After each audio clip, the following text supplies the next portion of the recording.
नमस्कार, मैं हूं संतोष। सिटी न्यूज़ वैन रीवा की सांध्यकालीन समाचार सेवा में आपका स्वागत है। प्रस्तुत हैं आज की मुख्य खबरें। रीवा में वन रैंक वन पेंशन 2 के विसंगतियों को लेकर पूर्व सैनिक कल्याण संगठन के बैनर तले विवेकानंद पार्क से रैली निकालकर अपने मांगों को लेकर कलेक्ट्रेट कार्यालय पहुंचकर घेराव किया गया। तीनों सेनाओं के पूर्व सैनिकों ने राष्ट्रपति, प्रधानमंत्री एवं रक्षा मंत्रालय के नाम ज्ञापन पत्र सौंपा है। आपको बता दें कि विंध्य क्षेत्र के पूर्व सैनिक कल्याण संगठन के बैनर तले तीनों सेनाओं के पूर्व सैनिकों ने विवेकानंद पार्क रीवा से एक विशाल रैली निकालकर अपनी विभिन्न समस्याओं पर राष्ट्रपति, प्रधानमंत्री और रक्षा मंत्रालय के नाम कलेक्टर कार्यालय में पहुंचकर ज्ञापन पत्र सौंपा है। बताया गया है कि वीर नारियों की पेंशन की विसंगतियां, फैमिली पेंशन की विसंगतियां, सहायक प्रथा के खिलाफ 7वें वेतनमान आयोग की विसंगतियां, समान डिस्ट्रीब्यूटर पेंशन की मांग, सम्मान MSP दिलवाने की मांग को लेकर आज पूर्व सैनिकों ने रैली निकालकर कलेक्ट्रेट कार्यालय में ज्ञापन पत्र सौंपा गया है। वहीं बताया गया है कि तीनों सेनाओं के पूर्व सैनिकों ने अंत में कहा कि मांग को अगर केंद्र सरकार ने संज्ञान में नहीं लिया तो आने वाले समय में अपने हकों के लिए उग्र आंदोलन किया जाएगा, जिसकी समस्त जवाबदारी जिला प्रशासन और सरकार की होगी।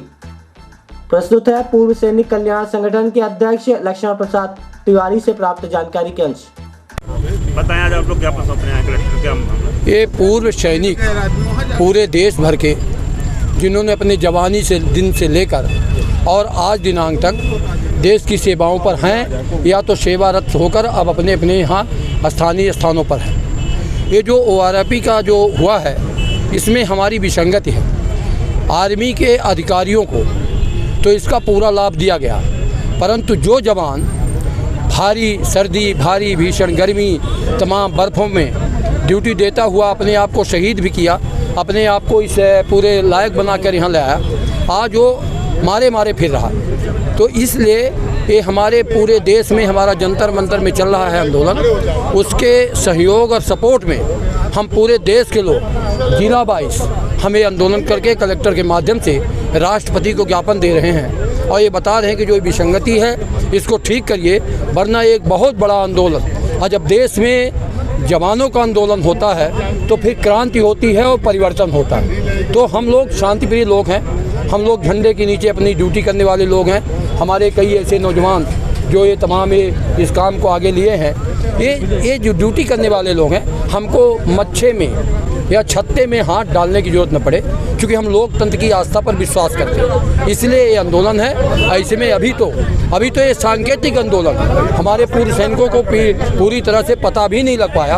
और जिस दिन अगर देश में अराजकता फैलेगी, देश में विसंगति होगी, देश में नौजवानों जवानों के साथ अवरुद्ध होगा, उस दिन कहीं न कहीं दिक्कत खड़ी होगी। आज उसी के लिए हम यहाँ कलेक्टर महोदय के थ्रू देश के राष्ट्रपति को, देश के रक्षा मंत्री को, देश के प्रधानमंत्री को और देश के उन वरिष्ठ तमाम जो इसके ज़रूरतमंद हैं लोगों को हम ज्ञापन दे रहे हैं, आगाह कर रहे हैं कि अगर हमारा जो आंदोलन चल रहा है जंतर मंतर, अगर इस पर हमारी विसंगत दूर नहीं हुई तो भविष्य में हमारे इन नौजवानों के हाथ में चला जाएगा मामला और फिर देश को और देश के लिए कहीं न कहीं नुकसानदेह होगा। हम चाहते हैं कि देश का नुकसान न हो, देश भली भांत रहे और हम फौजियों के कंधे पर रहे, इसीलिए आज ये आंदोलन सांकेतिक है।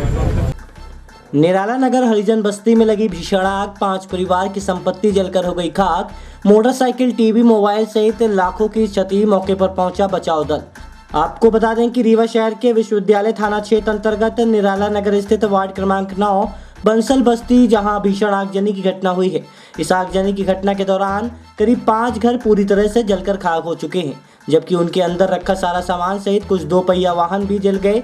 घटना की सूचना पर तत्काल दमकल का वाहन मौके पर पहुंचा है, लेकिन उससे पहले ही स्थानीय लोगों ने नाले से बह रहे पानी से आग पर काबू पा लिया था। वहीं घटना की सूचना पर विश्वविद्यालय थाना प्रभारी विद्यावारी तिवारी भी स्टाफ के साथ मौके पर पहुंचे हैं। इसके अलावा कोई भी प्रशासनिक अमला मौके पर नहीं पहुंचा। आगजनी की इस घटना के दौरान बस्ती के अंदर भगदड़ की स्थिति निर्मित हो गई थी। किसी प्रकार से लोगों ने नाले से बह रहे पानी को फेंककर आग पर काबू पाया है। फिर भी 5 घरों को आग की लपटों ने अपना निशाना बनाया है, जिसमें लाखों रुपए का नुकसान हुआ है। घटना के संबंध में अब तक जो जानकारी निकलकर सामने आ रही है, उसके मुताबिक वार्ड क्रमांक 9 निराला नगर बंसल बस्ती में आज दोपहर तकरीबन 1 बजे अचानक आगजनी की घटना हो गई। इस दौरान बंसल बस्ती में बने झोपड़ी में आग की चपेट में आ गए और मकान जलकर खाक हो गए। इसके साथ ही घरों के अंदर रखा सारा सामान भी जल गया और 2 पहिया वाहन भी आग के हवाले हो गए। इस दौरान बस्ती के अंदर भगदड़ की स्थिति निर्मित रही। स्थानीय लोगों ने तत्काल नाले के पानी से आग पर काबू पाया। वहीं मौके पर पहुंचे वार्ड के पूर्व पार्षद सतीश सिंह ने तत्काल नगर निगम को सूचना दी, जिसके बाद दमकल मौके पर पहुंचा और बची हुई आग को बुझाया गया। फिलहाल मौके पर विश्वविद्यालय थाना प्रभारी विद्याबाई तिवारी द्वारा निरीक्षण किया गया है, जबकि प्रशासन का कोई भी अमला मौके पर मौजूद नहीं रहा। ये एक भीषण आगजनी की घटना हुई है, जिसमें 5 घर पूरी तरह से तबाह हो गए हैं, जिनके पास अब गृहस्थी चलाने का कोई भी रास्ता नहीं है। प्रस्तुत है रहवासी सहित वार्ड के पूर्व पार्षद सतीश सिंह से प्राप्त जानकारी के अंश। कितने का आपका नुकसान हो गया? 2 लाख के नुकसान। कैसे आग लग गई? अब का मालूम तो नहीं देखे। आप कहाँ थी? अरे बगलाई में बैठे रहे, खाना खा रहे हैं गोलू के घर में, तो आग लग गई। मीना आई तो गुहार माज की आग लग गई, तब में नहीं हम लोग जाने दादा। किसके किसके घर में आग लगी है? मोनू के लगी, सोनू के लगी, जयपत के लगी, निर्मला के घर में 4 जन। अब विमलेश 5 जन के घर, 5 जन के घर में। आपके पति का नाम क्या? वह गोलपुरी बंसल। कौन सा वार्ड है, क्या घटना हुई? वार्ड क्रमांक 9 निराला नगर बंसल बस्ती है। मुझे सूचना आई कि यहाँ पे आग लग गई है बस्ती में, तो मैं तत्काल नगर निगम स्वास्थ्य अधिकारी मुरारी जी को फ़ोन किया कि फायर ब्रिगेड भेजें। बस्ती झुग्गी झोपड़ी की बस्ती है, पूरी जल जाएगी नहीं तो। उन्होंने तत्काल फायर ब्रिगेड भेजा। तब तक यही नाले के पानी से कुछ हद तक काबू पा गए थे इसमें आग में, लेकिन फिर भी 5 लोगों की गोमती जल गई है, गाड़ी जल गई है, सारा सामान जल गया है।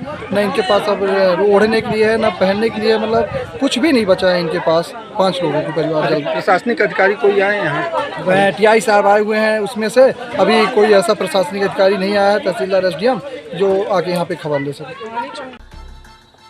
रीवा शहर में ऑटो चालकों का आतंक, यात्री से मारपीट कर नकदी सहित मोबाइल लूट कर हुए फरार। समान थाना क्षेत्र के PK स्कूल के पीछे हुई घटना, दिन दहाड़े हुई वारदात से मची सनसनी। प्रभारी विहीन समान थाने में लच्चर बनी कानून व्यवस्था। CCTV फुटेज के आधार पर आरोपियों की तलाश में जुटी पुलिस। आपको बता दें कि रीवा के समान थाना क्षेत्र में एक बार फिर दिन दहाड़े लूट की घटना को अंजाम देकर 2 आरोपी फरार हो गए हैं। लूट की इस घटना को अंजाम देने वाले खुद ऑटो चालक एवं उसका साथी बताया जा रहा है, जिसमें पीड़ित व्यक्ति सवार होकर अपने घर की ओर जा रहा था। घटना के संबंध में जानकारी देते हुए पीड़ित ब्रिजेश पांडे निवासी पड़रा ने बताया कि वह गाड़ी लेकर अपने ड्राइवर को देने नए बस स्टैंड आया हुआ था। गाड़ी देने के बाद वह एक ऑटो में सवार होकर तभी ऑटो में बैठे आरोपी ने उसका पैसा निकाल लिया। जब इसका विरोध किया गया तो ऑटो चालक एवं उसके साथी ने मिलकर ऑटो को PK स्कूल की गली में ले गए और उसके साथ मारपीट करते हुए मोबाइल फोन छीनकर फरार हो गए। फरियादी ने बताया कि उसने ATM से पैसे निकाले थे और वह उन्हें लेकर दोपहर तकरीबन 12 बजे अपने घर की ओर जा रहा था। दिन दहाड़े लूट की इस घटना का शिकार हुए पीड़ित के द्वारा घटना की शिकायत समान थाने में दर्ज कराई गई है। आपको बता दें कि समान थाना क्षेत्र में इसके पूर्व निरंतर लूट की घटना देखी जा रही है। अभी हाल ही में शहर के अंदर हुई कई लूट की घटनाओं को देखते हुए तत्कालीन SP नवनीत भसीन के द्वारा टीम बनाकर आरोपियों की धरपकड़ भी की गई थी, जिसमें समान थाना अंतर्गत हुई लूट की घटना का भी खुलासा पुलिस अधीक्षक के द्वारा किया गया था। बावजूद इसके समान थाना क्षेत्र में अभी भी लूट की घटनाएं रुकने का नाम नहीं ले रही हैं। आज दिन दहाड़े हुई इस लूट की घटना के बाद अब समान थाना पुलिस CCTV फुटेज के आधार पर लुटेरों की तलाश में जुट गई है। प्रस्तुत है पीड़ित ब्रिजेंद्र कुमार पांडे से प्राप्त जानकारी के अंश। क्या नाम आपका? ब्रिजेश कुमार पांडे। ये मेरे घटना ये हमारे साथ हुई। हम गुड़हर से चले गाड़ी लेके और ड्राइवर को यहाँ दिए, आपके इंदिरा नगर में, यहाँ JD रहती है मैडम, और ड्राइवर को देने के बाद यहाँ से हम पैदल निकलने लगे गुड़हर के लिए। तो वहाँ से पैदल चले, ऑटो यहाँ नहीं मिला। फिर ट्रेंड से जो ये माल है यहाँ पे ऑटो मिला, तो ऑटो में बैठे। बैठते ही जहाँ थोड़ा सा 50 फीट आगे गाड़ी निकली तो 2 आदमी बैठे थे हमारे बगल में, 2 आदमी। तो हम जब जेब देखे तो जेब में हमारे 7,500 रुपये था। तो जेब देखे, हम बोले कि चोरी करा लिया ऑटो वाला पैसा। तो बोला कि नहीं भाई, ऐसा क्यों बोल रहे हैं आप? हम कह रहे हमारी जेब में नहीं है, अभी तुम लोग दोनों जन चोरी कर लिए। और चलो यहाँ जो चौकी है या सिमो चौराहा में, यहीं चलो। तो कहीं से हाँ भाई अपना उतर जी। हम कह हम ना उतरब। अब फिर जो है तो PK स्कूल के बगल से ऑटो घुसेरा और मोबाइल छड़ा लिया। तो मोबाइल हम तेज़ से पकड़े थे, तो ये अंगुली में चाबा भी है, और फिर ऑटो पैर में चढ़ाते हुए निकल गया हमको धक्का मार के।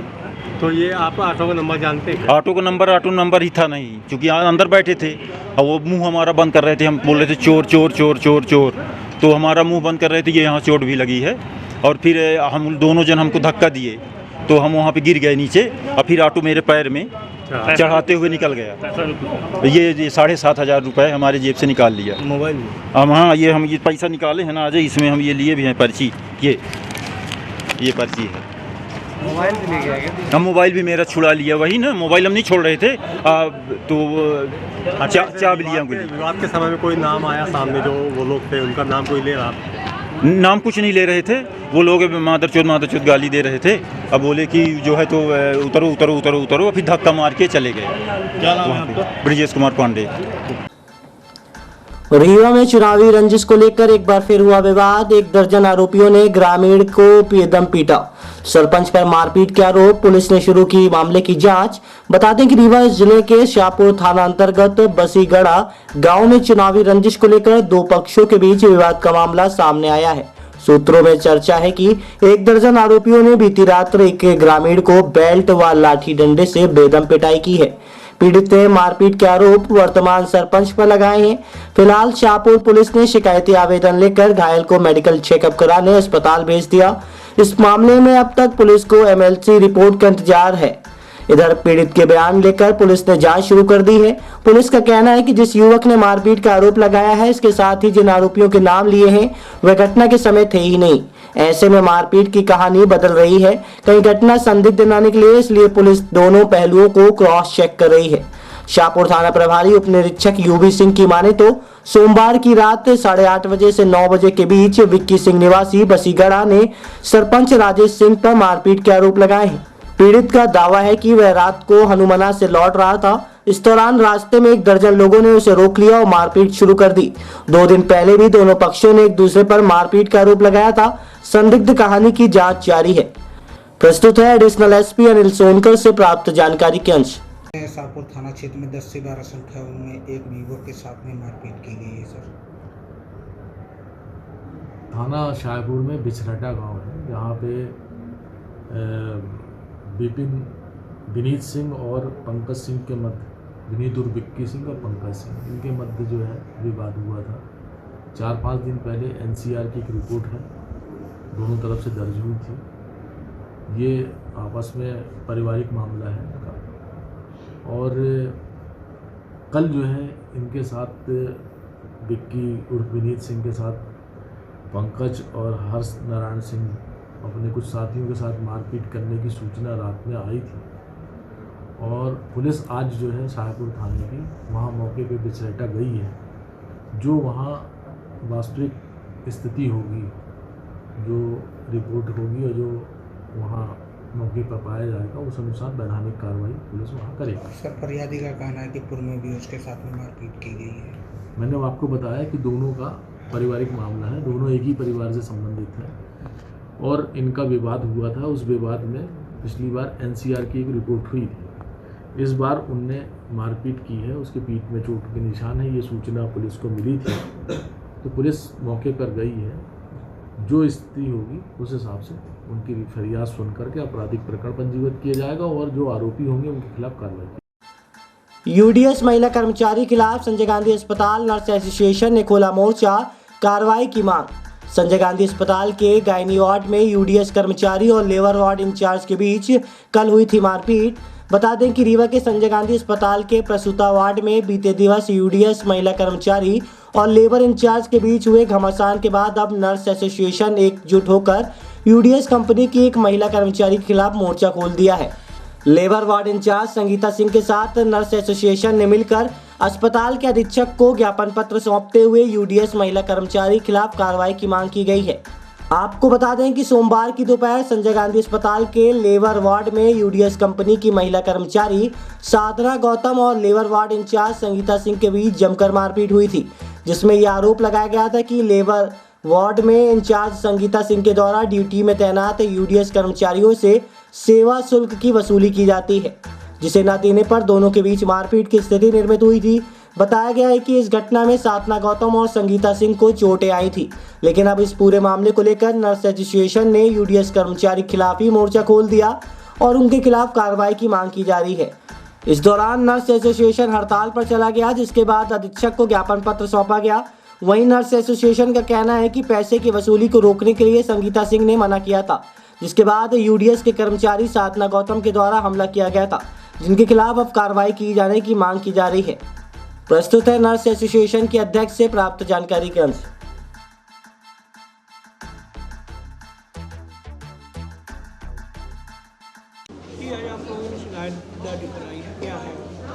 और दरअसल क्या हुआ है कि लेबर रूम में यूडीएस की आउटसोर्सिंग की कुछ आया हैं और स्वीपर जो वहाँ काम करते हैं, तो आए दिन वहाँ ये शिकायत आती है कि जब डिलीवरी के बाद मरीज को शिफ्ट किया जाता है दूसरे वार्डों में तो उसके बदले वो लोग पैसा लेते हैं। तो इसी तरह की शिकायत थी, कल पैसा की मांग किए थे तो वहाँ की जो सिस्टर इंचार्ज थी उन्होंने मना किया तो आवेश में आ गई और उनसे लड़ाई झगड़ा करने लगी, यहाँ तक कि हाथापाई में आ गई। उन्होंने ये कहा कि रोज़ रोज़ तुम कहती हो कि पैसा ना लो, हम लोग इतने कमज़ोर हैं, यूडीएस वाले हैं, 4 पैसे मिलते हैं तो अगर मिलता है तो लेने में क्या है, और वो इसको मना कर रही थी। तो इसी पे ये बात इतनी बढ़ गई कि उन्होंने मारपीट किया सिस्टर के साथ।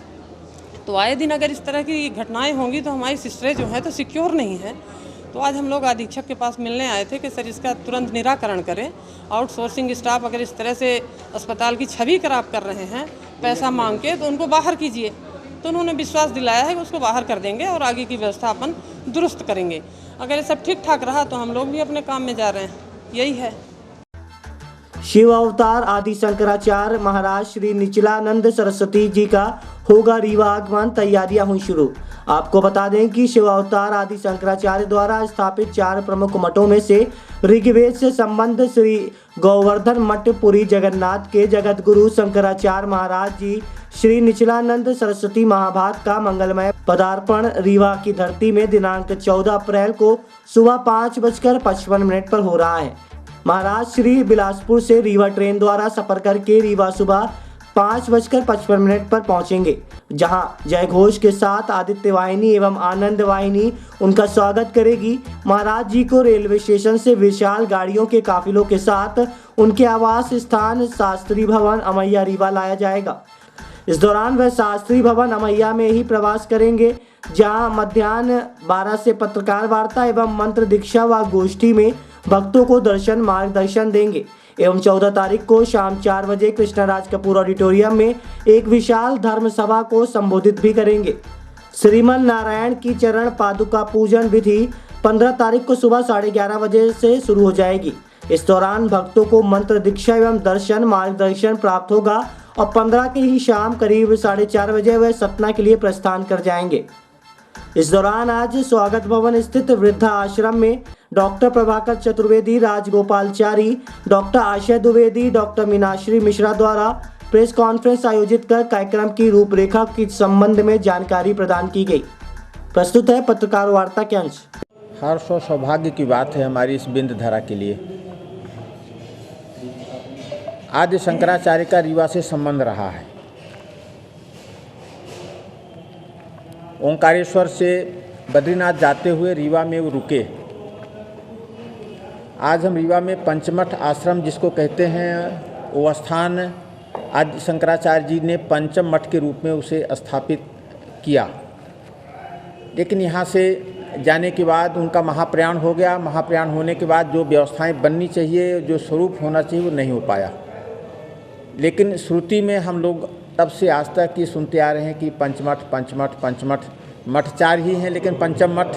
ये जब जानकारी मिली कि आदि शंकराचार्य जी का रीवा आगमन हुआ, उन्हें संग्रहणी थी और संग्रहणी के उपचार के लिए हमारे यहाँ के जो गिरिजन और वनवासी लोग हुआ करते थे, उपचार किया करते थे जड़ी बूटियों से, उन लोगों ने उनका उपचार किया।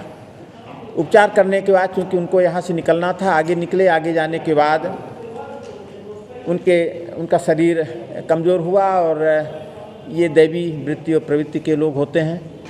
ये तो सारा कार्य 31 वर्ष की उम्र में सब कुछ करके चले गए, पूरे देश का भ्रमण करके, पूरे शास्त्र लिख करके, पूरे वेद वेदांत दर्शन का सबका भाष्य सबको बता के हम लोगों को।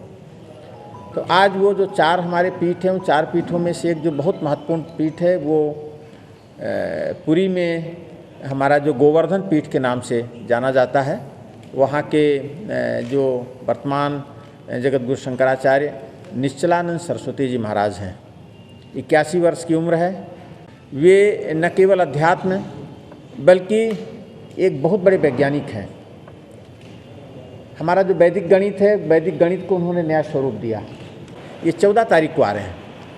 14 तारीख को 5:55 पर बिलासपुर एक्सप्रेस जो आती है स्टेशन पर आएंगे और सुबह, और वहाँ से उन्हें आदरपूर्वक अमहिया में शास्त्री भवन है, पंडित राम सागर शास्त्री जी हैं, वे उनके गुरु भाई भी होते हैं, तो उन्हीं के निवास में उनके ठहरने का कार्यक्रम बना है, वहीं ठहरेंगे। और उनका शोभा यात्रा किस तरह से होगी, कलश यात्रा किस तरह से होगी, जो कृष्णा राज कपूर स्टेडियम में ऑडिटोरियम में उनका एक आध्यात्मिक संगोष्ठी है, उस संगोष्ठी में उनका जाना, कैसे लोगों से, प्रबुद्ध लोगों से मिलना, आध्यात्मिक लोगों से मिलना। अनुयायी बाहर से भी आएंगे, आते हैं, वो आते हैं, जैसे इलाहाबाद कि जहाँ भी शंकराचार्य भ्रमण करते हैं, उड़ीसा से लेकर नेपाल तक उनकी सत्ता रहती है गोवर्धन मठ की, तो वहाँ सब जगह से शिष्य इकट्ठा होंगे। उनके रुकने और खाने की व्यवस्था आप लोग करेंगे या फिर उनके साथ कोठारी जन चलते हैं, उनके अनाज जहाँ रहते हैं वहाँ से पाएंगे, पर उनका जो रसोई होता है, क्योंकि वो सन्यासी हैं, वो आग का भी संन्यास ले चुके हैं, तो वो अग्नि को स्पर्श नहीं कर सकते, तो उनके साथ जो कोठारी जन रहेंगे वो उनका सब देखेंगे, पाक शास्त्र वगैरह। एक और बात मैं कहना चाहता हूँ, चारों मठ में ही अधिकार है जगत गुरु लगाने का, और जो शंकराचार्य 81 साल की उम्र में बिल्कुल निर्विवाद निर्लिप्त रहे हैं, वो है श्री निश्चलानंद सरस्वती महाभाग। ऋग्वेद जो सबसे पुराना वेद है, उससे संबद्ध है गोवर्धन मठ, जिसके पहले आचार्य रहे पद्मपादाचार्य, आदि शंकराचार्य के शिष्य। स्वामी निश्चलानंद सरस्वती 145वें स्थान के शंकराचार्य हैं, और इस वक्त हिंदुस्तान में ऐसे बहुत कम धर्मगुरु हैं जो व्यवहारिक, दार्शनिक और सैद्धांतिक धरातल को सामंजस्य बिठा करके बोलते हैं। माने अगर कोई पूरी ना जा पाए जगन्नाथ के दर्शन के लिए, अगर वो शंकराचार्य के दर्शन कर लेता है तो उसे जगन्नाथ के दर्शन का फल प्राप्त होता है, और ये पद्म पुराण में लिखा गया है। दूसरी बात यह है कि शंकराचार्य का जो दंड होता है उसे विष्णुलिंग कहा जाता है, जो श्रीमन नारायण से चला आता है। वो विष्णुलिंग के दर्शन मात्र से विश्व के सारे तीर्थों का फल माना गया, और जहाँ वो रुकेंगे वहाँ वो विष्णुलिंग भी उनके साथ ही चलेंगे। तीसरा है कि भगवान शंकर ने स्वयं चारों मठ के जो आदि शंकराचार्य थे उनको 5 शिवलिंग दिए थे। आदि शंकराचार्य ने 4 मठ की स्थापना की तो चारों शिष्यों को 4 शिवलिंग दिए, एक शिवलिंग दिए, एवं 5वां शिवलिंग नेपाल के राजा के पास रहता है, क्योंकि वो हिंदुत्व के संरक्षक माने जाते हैं, तो वो लिंग को चंद्रमौलेश्वर माना जाता है। उस लिंग का तेज 12 ज्योतिर्लिंग के तेज को समाहित करके बनाया जाता है। तो जब स्वामी निश्चलानंद सरस्वती जी आएंगे तो उनके साथ उनके चंद्रमौलेश्वर भी पधारेंगे रीवा। तो वो जो चरण पादुका है, जिनका शंकराचार्य स्वयं 3 बार दिन में पूजन करते हैं, वो चरण पादुकाएँ भी रीवा आएंगी, और उनके पूजन का लाभ, चरण पादुका के पूजन का लाभ सबको सुलभ हो पाएगा, और उनके दर्शन भी सबको सुलभ हो पाएंगे। पर तब उन्होंने एक संकल्प नहीं किया था। आज से करीब 2 साल पहले माननीय शंकराचार्य जी ने संकल्प लिया है राष्ट्रोत्कर्ष यात्रा पे निकलना है। कौन सी यात्रा? राष्ट्रोत्कर्ष। इसी संदर्भ में वो रीवा आ रहे हैं। रीवा से सतना और सतना होकर चित्रकूट जाएंगे। आज की खबरों में बस इतना ही। कल हम फिर हाजिर होंगे कुछ नई खबरों के साथ। तब तक के लिए हमें इजाजत दीजिए। नमस्कार।